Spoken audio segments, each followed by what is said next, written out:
পর্যায়ে আমার প্রিয় নেত্রী দেশনেত্রী বেগম খালেদা জিয়াকে এই ফ্যাসিস্ট আওয়ামী লীগ মিথ্যা মামলা দিয়ে মিথ্যা সাজা দিয়ে কারাগারে রেখেছে।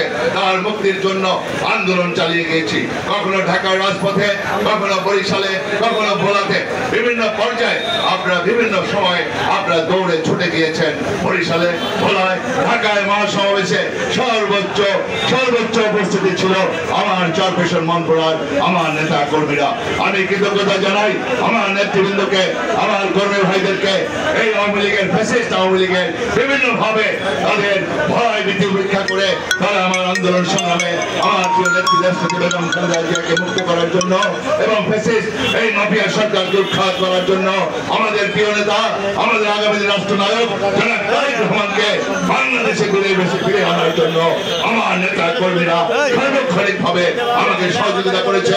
হামলা কোনো কিছুকে উপেক্ষা করে তারা আমার পাশে ছিল। আমিও আপনাদের পাশে সুখে দুঃখে আপনাদের পাশে ছিলাম।